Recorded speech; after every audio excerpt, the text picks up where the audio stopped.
The Director Series is made possible in large part by our generous supporters on Patreon. Please visit us at patreon.com/directorseries to see how your contribution enables the continued production of video essays and text articles on your favorite contemporary and classic film directors. Thank you.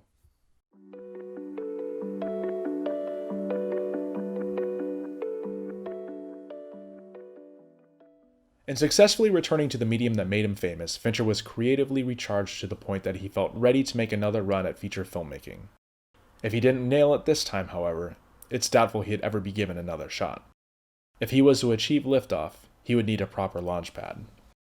In the mid-1990s, a script by newcomer Andrew Kevin Walker called Se7en was making the rounds and generating excitement all over town.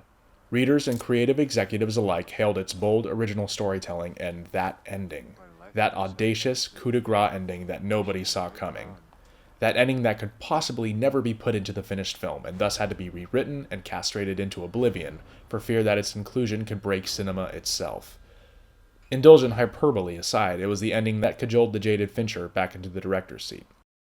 While Fincher didn't have enough clout on his own to drop mandates that the original ending would remain as written, his attached stars Brad Pitt and Morgan Freeman did, and they used that clout to back up their compromised leader. As such, Fincher was in an enviable position to infuse this hauntingly original story, free from the baggage of franchise, with his unflinching style and uncompromising vision. Brad Pitt's performance as the hot-headed, impatient detective Mills is interesting in that the performance itself tends to be wooden at times, but we as the audience are still pulled into a swirling emotional whirlpool. Perhaps it's only because Pitt has become such a sublimely subtle actor in the 20 years since that his forcefulness in Se7en reads now as a younger man struggling with inherent talent, but an unpolished craft. Mills's impatience and stubbornness is well set up throughout the film. For instance, when assigned a handful of heavy philosophical books by Somerset, he opts instead to read the Cliff's Notes versions. Because he takes shortcuts and is quick to action without necessarily thinking things through, he's in a prime position to be manipulated by Kevin Spacey's creepy, calculating John Doe, and play into his twisted, murderous scheme. Spacey imbues this psychopath with a degree of intelligence and brilliance that one doesn't necessarily expect in their garden variety serial killer. For Doe, his life's work is his life. He has no job or relationships to speak of, only a single-minded focus to complete his grand plan and etch himself permanently into the criminal history books. As evidenced by Netflix's House of Cards series, Spacey is at his best under Fincher's direction, and their first collaboration together in Se7en results in the actor's most mesmerizing performance and a career stuffed with them. While the potency of Se7en's story hinges on this trifecta of brilliant performers, Fincher doesn't skimp in the supporting department either. He enlists Gwyneth Paltrow, who, coincidentally, was dating Pitt at the time, to play Pitt's supportive sweet wife Tracy. Paltrow takes what easily could be the standard non-confrontational supporting housewife stock character and infuses it with a creeping pathos and dread, grappling with moral conflict over bringing a child into the dark, overbearing world that Fincher has created on screen. And another nod to Kubrick's profound influence on Fincher, Full Metal Jacket's fire and brimstone drill sergeant R. Lee Ermey shows up here as Somerset's weary precinct captain. To accomplish his stark, pitch-black vision, Fincher enlists the eye of cinematographer Darius Khondji, who is able to translate Fincher's signature blend of high-contrast lighting, cold color palettes, silhouettes, and deep wells of shadow onto the 35mm film image. The film is presented in the 2:35:1 anamorphic aspect ratio, but it appears that this was achieved via a matte and post-production, layered onto a full 1:85:1 Academy frame. This plays into Fincher's reputation as a visual perfectionist, who uses digital technology to exert control over the image down to the smallest detail.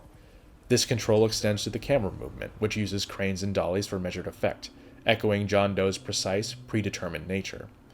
In fact, the only time that Fincher goes handheld is during the foot chase sequence in Doe's apartment complex, and the finale in the desert, both of which are the only moments in the film that the balance of control is tipped out of any one person's favor, leaving only chaos to determine what happens next. While Se7en was filmed in downtown Los Angeles, Fincher intended for it to stand in for an unnamed East Coast city, which he successfully achieved via a mix of careful location selection and production designer Arthur Max's vision of oppressive decay. A never-ending, torrential downpour of rain amplifies Fincher's signature grunge aesthetic, although its presence was initially less about thematics and more about creating continuity with Pitt's scenes, who had to film all of his part first before leaving to work on Terry Gilliam's 12 Monkeys. Howard Shore crafts an ominous score that utilizes a particularly brassy sound, evocative of old-school noir cinema. but it's in Fincher's source cue selection that Se7en's music really stands out. He uses a cover of Nine Inch Nails' Closer for the opening credits, foreshadowing Fincher's later collaborations with Trent Reznor on the scores for The Social Network, The Girl with the Dragon Tattoo, and Gone Girl. Other standout cues include a Marvin Gaye track playing in the Mills apartment, and, in another nod to Kubrick, classical arrangements that waft through the cavernous library Somerset conducts his research in. It's also worth highlighting Se7en as Fincher's first collaboration with Ren Kleiss, who would go on to create the visceral, evocative soundscapes of Fincher's subsequent films. An oft-mentioned aspect of Se7en is its haunting opening credits sequence, designed by Kyle Cooper. The sequence acts as a preview of John Doe's meticulous psychosis, with jittery text trying to literally crawl away from the disturbing images that were shown in quick, rapid succession. Shot separately from the main shoot after the original scripted opening credits sequence was trashed, the piece both pulls us into this sick, twisted world and prepares us for what comes next. The sequence was shot by the late, great cinematographer Harris Savides, who would go on to lens Fincher's The Game and Zodiac, and edited by Angus Wall, who has since become one of Fincher's key editors. Fincher, more so than a great deal of his contemporaries, uses the opening credits of his features to set the mood and the tone of his story in a highly creative and stimulating style. His incorporation of the technique begins in earnest with Se7en, but the practice hails back to the work of Alfred Hitchcock, who pioneered the idea of opening credits as part of the storytelling, and not just an arbitrary device to let the audience know who did what.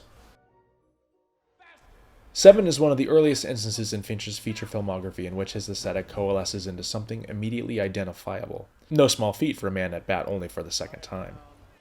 The film places a subtle yet strong emphasis on architecture, specifically an early 20th century kind of civic architecture, a blend of classical and Art Deco that's primarily seen in noir films in old New York buildings. There's a distinct claustrophobic feeling to the city Fincher is portraying, which is reinforced by his framing of several shots from a low angle looking up at the ceiling, implying that the walls are closing in around our characters. Fincher's fascination with technology is also reflected in a mix of cutting-edge forensic tools and outdated computer systems that are used by the protagonists to find their man. Lastly, a strong air of nihilism marks Fincher's filmography, with the incorporation of the philosophy giving Se7en its pitch-black resonance. Several story elements, like the moral ambiguity of Detective Mills, the rapid decay of the city aided and abetted by uncaring bureaucrats, and the darkly attractive nature of John Doe's crimes, cause a severe existential crisis for our heroes. Overall, Se7en is a supreme technical achievement on all fronts, a fact realized by New Line Cinema, who then mounted an aggressive awards campaign on the film's behalf. Only Richard Francis Bruce's crisp editing was nominated at the Academy Awards, with neither Fincher nor his stellar cast getting a nod. Despite the cast turning in great, truly original performances, it's apparent that Fincher's emphasis on the visuals and the technical aspects of the production came at the expense of devoting less energy and attention to the performances than he probably should have. The result is a visually groundbreaking film with slightly wooden performances, despite the cast's best efforts and a first-rate script. Se7en was a huge hit upon its release, and put Fincher on the map in a way that Alien 3 never did or could have done, precisely because it was an original property in which Fincher could assert himself, free from the excessive studio needling that plagued top-dollar franchises back then, and still do today. This freedom resulted in one of the most shocking thrillers in recent memory, jolting audiences from their apathy and re-energizing a fear response dulled by the onslaught of uninspired slasher films during the 80s. Se7en, along with Fincher's other zeitgeisty film Fight Club, is frequently cited as one of the best pictures of the 90s, perfectly capturing the existential, grungy essence of the decade. Above all, Se7en is a gift. For Fincher, another chance to prove himself after the failure of Alien 3, and for us, a groundbreaking new voice in the cinematic conversation.